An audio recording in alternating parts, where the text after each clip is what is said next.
দেখতেই পাচ্ছ চলে এসছি আমি। কোথায় এসছি? মাসি বাড়িতে এসছি, আগে বোনের বার্থডে, তাই মাসি বাড়িতে এসছি। ওরা ওখানে সব কাজ করছে, তাই ও এখনও রেডি হয়নি বলে ওকে এখনও দেখাচ্ছি না, পরে দেখাবো। এসছি তাও অনেকক্ষণই হলো, প্রায় আধ ঘন্টার বেশি হয়ে গেছে এসছি। কাজে একটু ব্যস্ত হয়ে গেছিলাম বলে ক্যামেরাটা অন করিনি, কথা বলতে পারিনি, তাই ভাবলাম এসছে তোমার সাথে একটু কথা বলে নিই। ও রেডি হোক, ওকে আবার পরে দেখাবো তোমাদের। চলো পরে আবার তাহলে তোমাদের সাথে কথা বলছি।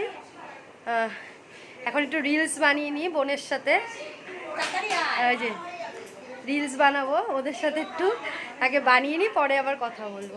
হ্যাপি বার্থডে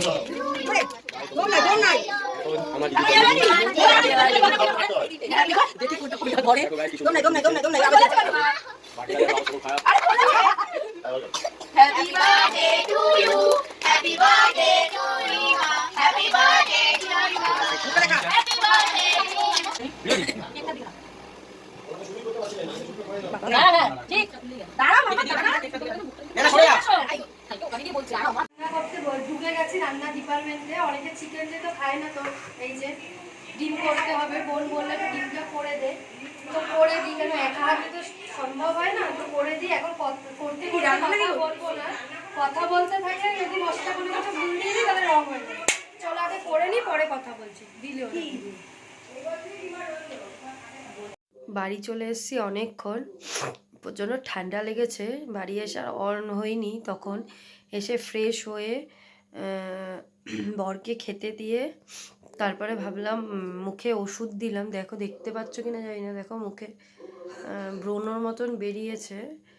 ওষুধ ফষুধ দিয়ে তারপরে বর বিছনা পেতে দিল। তারপরে ভাবলাম তোমাদের সাথে কথা বলে তোমাদের গুড নাইটটা বলে দিই। তারপরে এডিটিং করব, কালকে পোস্ট করব। আজকে বেশি কিছু করিনি, অল্প অল্প ক্লিপ তুলেছি, খুব একটা ক্লিপ তুলতে পারিনি, কারণ শরীরটাও আমার ভালো ছিল না। তারপরে ওদের সাথে গিয়ে একটু গল্প টল্প করছিলাম, টাইম স্পেন্ড করছিলাম সব বোনরা মিলে। তারপরে মাসিরা ছিল, সবাই মিলে টাইম স্পেন্ড করছিলাম, তাই আর বারবার ক্যামেরাটাকে অন করিনি, কারণ ওরাও সবাই ক্যামেরার সামনে আসতে খুব একটা কমফোর্টেবল নয়, তা বেকার, তার জন্য করলাম না। চলো আজকের মতন টাটা। আমার ভিডিওটা যদি, আমার ব্লগটা যদি ভালো লেগে থাকে একটা সাবস্ক্রাইব করো, লাইক কমেন্ট শেয়ার অবশ্যই করো।